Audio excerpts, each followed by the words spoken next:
Une question qui trotte dans la tête de beaucoup de personnes, c'est qui se présentera aux élections présidentielles de 2027 entre Jordan Bardella et Marine Le Pen. Pour l'instant, nous n'avons pas la réponse. Marine Le Pen dit lors de ses interventions que si quelqu'un est prêt, alors il prendra sa place.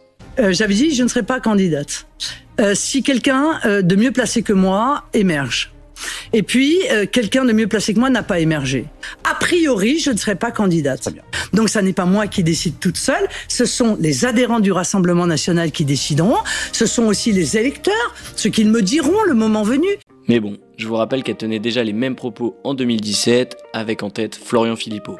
Mais bon, Philippot a préféré faire cavalier seul et se tirer une énorme balle dans le pied. Je vous propose dans cette vidéo une analyse du meilleur candidat entre Marine Le Pen et Jordan Bardella afin de voir qui serait le choix le plus judicieux pour remporter une victoire au présidentiel de 2027.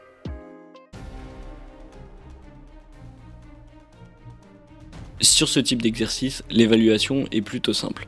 Jordan est l'un des meilleurs de l'exercice avec Zemmour, Mélenchon et Emmanuel Macron. Qui ont pourtant cotisé pour cela. Exactement. Qui ont pourtant travaillé. Vous savez, les Français qui nous regardent ont bien compris que l'immigration coûtait plus aux finances de l'État qu'elle ne rapportait. Signé 2 contrats chez Sony, donc j'ai acheté une arme avec un silencieux. Effectivement. Vous, c'est pire, non, mais monsieur rappelez-moi Bardella, parce que j'ai un petit trou de mémoire. Vous votez avec la loi sur le pouvoir d'achat. Pour qui vous avez appelé à voter au second tour de l'élection présidentielle? Eh bien, nous avons appelé à voter contre Marine Le Pen. Et qui était le candidat en face?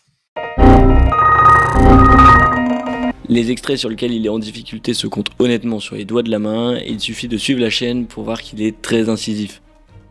Il travaille très bien ses répliques en amont et est très bon pour déstabiliser l'adversaire. Marine, c'est beaucoup plus compliqué. Elle s'est faite ridiculiser 2 fois face à Macron lors du débat de l'entre-deux tours et même face aux journalistes, elle s'en sort assez péniblement. Beaucoup n'ont plus l'impression de vivre mais de survivre. Ça fait réfléchir. Madame Le Pen, bon, elle a comme bouc émissaire Monsieur Macron, Monsieur le Président de la République, en des mots pas très sympathiques, mais bon, ça c'est la vie politique, c'est normal. Voilà, je sais pas ce qu'elle dira à la prochaine élection présidentielle, du coup, puisque Monsieur le Président ne peut pas se représenter. C'est d'ailleurs une des raisons, je pense, pour laquelle elle est très peu présente sur les plateaux. Malheureusement, cette couverture ne tiendra pas indéfiniment et il est impératif qu'elle s'améliore sur cet exercice. Macron l'a à chaque fois enfermé dans ses contradictions et cela lui a peut-être coûté la victoire finale. Jordan, c'est seulement 300 000 abonnés sur Twitter, là où Marine, c'est 3 millions, soit un facteur de 10. Cet indicateur prouve aisément que l'influence de Marine est très forte grâce à sa présence dans le paysage politique français depuis maintenant plus de 30 ans. N'importe quelle personne, même novice en politique, connaît le nom de Le Pen, là où pour Bardella, c'est beaucoup plus compliqué, il faut être un petit peu connaisseur. Cependant, le fait d'être connu en amont d'une présidentielle n'est pas un prérequis, en témoigne la candidature de François Hollande ou d'Emmanuel Macron.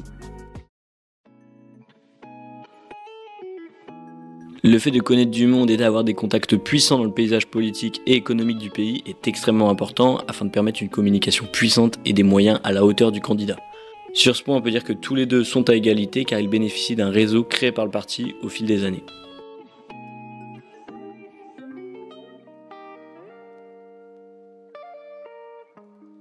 Ici, le point va être vite traité. Je pense que Jordan est un jeune leader montant du Rassemblement national qui dégage un charisme qui est beaucoup plus frais et contemporain, qui se démarque de Marine Le Pen qui, elle, a une approche beaucoup plus traditionnelle. Sa jeunesse et son enthousiasme ajoutent une nouvelle énergie au parti et il se montre à l'aise lorsqu'il s'exprime en public. Et je trouve que Bardella communique avec une confiance et une énergie qui est plus contagieuse que Marine, qui attire plus l'attention, surtout chez les jeunes. L'expérience entre les deux est extrêmement différente puisque Marine Le Pen s'est présentée plusieurs fois aux élections présidentielles, là où Jordan débute encore sa carrière et a par exemple été élu député au Parlement européen. On voit clairement qu'ils ne boxent pas dans la même cour, il faudra à Jordan plus d'expérience. Marine Le Pen a une carrière politique plus longue, a occupé des postes de leadership majeurs et est devenue une figure politique nationale et internationale.